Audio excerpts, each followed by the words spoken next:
Hola chicos, bienvenidos. Continuamos con nuestro análisis en torno a las religiones ancestrales, básicamente las religiones mitológicas, recordando que todo mito es una narración de corte religioso, donde se nos muestra el origen del universo, el origen de las cosas, se nos habla sobre las deidades o los dioses que controlan el universo.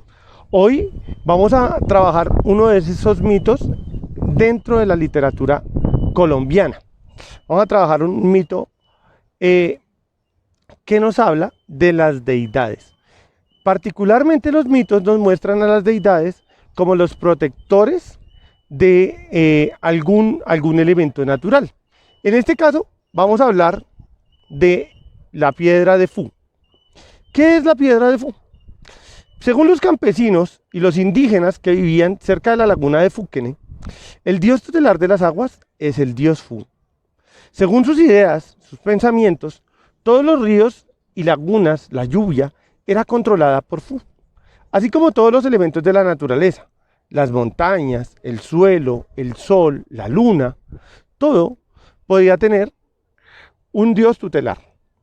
Pero no solamente tiene un dios tutelar, sino que estos dioses que intervienen con los seres humanos pueden presentar una serie de comportamientos positivos o negativos con respecto a los seres humanos, ya que evalúan cómo el ser humano se comporta con la realidad natural que este dios protege.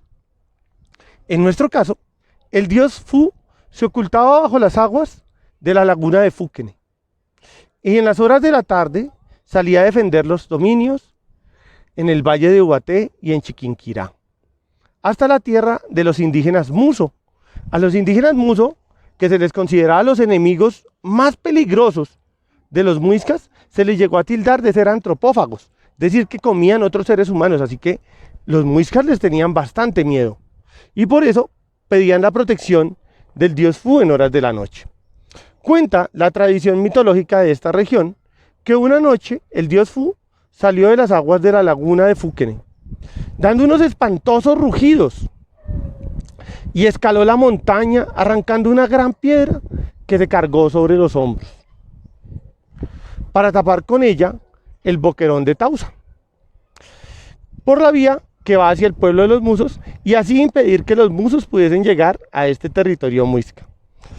Los muiscas le rendían culto para que hiciese esto el dios Fu, para que taponara el boquerón y así aislar a los indios antropófagos de Muso. Pero el dios Fu se entretuvo en el camino hacia el boquerón con unas pequeñas piedras, y fue tanto lo que se entretuvo que se puso a jugar y se le olvidó el paso del tiempo. Así que, si se dan cuenta, los musos encontraron la vía libre para atacar a los muiscas. Precisamente, cuando se observa todo esto, llegó Sutatausa, divisa el desfiladero y observa que esto no ha sido controlado, a pesar de que ya se aproxima el día y que está por llegar el dios Sua, que es el dios del sol para los muiscas. La angustia es una característica de los dioses durante la noche, porque indican que no hay cómo controlar lo que ocurre en el mundo. El dios Fu soltó el peñasco que había cargado durante un rato mientras con el que iba a cerrar el boquerón, e hizo estremecer la tierra y salió huyendo hacia la laguna al ver llegar el sol. Hoy todavía podemos encontrar esa piedra en medio del camino que conduce hacia Sutatausa. La gente la llama la piedra del diablo. Según los campesinos de la ribera de la laguna de Fuquene, el dios tutelar, el dios Fu, se opuso también a la construcción del ferrocarril que iba entre Zipaquirá y Chiquinquirá, y se opuso tanto que cuando la obra llegó al borde de la laguna, se decidió a atacar la construcción. Así que mientras los obreros construían en el día, en la noche él destruía y los obreros encontraban todo para volver a armar al otro día. Fue un gran problema, pero al final la obra se construyó. Fue un trabajo infatigable, pero muy complicado. En ese momento, si se dan cuenta, esta última parte del relato, la de la construcción del ferrocarril de entre Zipaquirá, ¿cierto? Esta es la parte que se transforma en leyenda. El mito nos habla de que el dios Fu debía alejar a unas tribus de su enemistad. Pero la leyenda nos cuenta una historia que dice que era tanto lo que se quería alejar una tribu de la otra, que incluso en la modernidad no se permitía la construcción de un elemento clave en la comunicación, como fue el ferrocarril, ¿cierto? ¿Y qué terminó ocurriendo después de que pasaba todo este desastre con la construcción del ferrocarril? Pues que el ferrocarril fue desviado. Como era tan amenazante lo que pasaba en ese territorio cercano a la laguna, ¿cierto?, de Fuquene, se desvía la obra, porque los indígenas indican que lo que pasa es que están arremetiendo contra los territorios del dios Fu, que se les presentó a los obreros en forma humana y les dijo que estaban invadiendo su palacio. Y la gente tuvo tanto miedo que decidieron cambiar el rumbo del tren, y el tren ya no pasa por la laguna de Fuquene.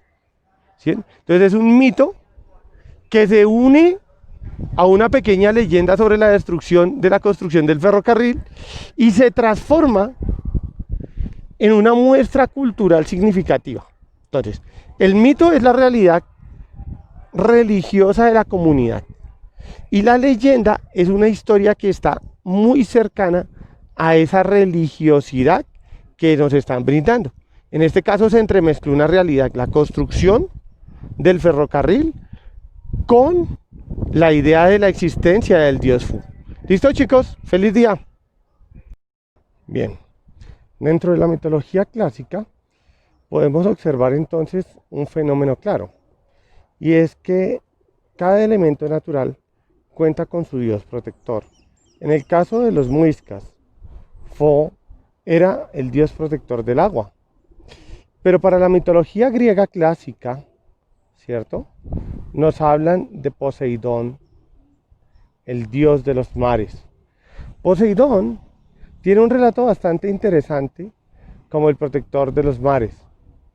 Después de que Odiseo termina la guerra de Troya, sale triunfante, él no cumple con los sacrificios que exigen los dioses para volver a casa.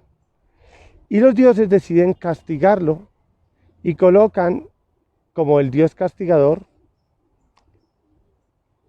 a Neptuno, Poseidón. Y Poseidón enfrenta a diferentes retos al pobre Odiseo para poder volver a casa. Lo enfrenta a las sirenas, lo enfrenta a una serie de islas terribles y tenebrosas, ¿cierto?, para poder encontrar de nuevo el rumbo a su hogar. Ese relato también nos enseña que las deidades pueden ser seres castigadoras, vengativas, pueden hacer cumplir con la ley divina, ¿cierto?, y pueden castigar a los seres humanos por no cumplirlas. Ese tipo de relatos, Odiseo, como los de Odiseo, nos los presenta Homero en su libro clásico La Odisea.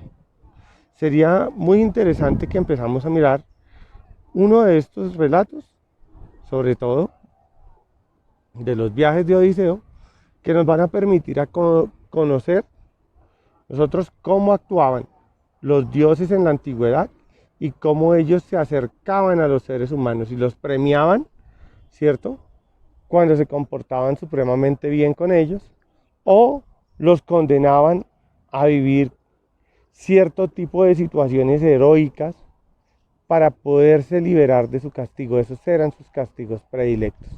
¿Listo? Entonces, para la siguiente ocasión vamos a trabajar algunos mitos helénicos sobre esto, basados en la Odisea. ¿Listo, chicos? ¡Feliz día!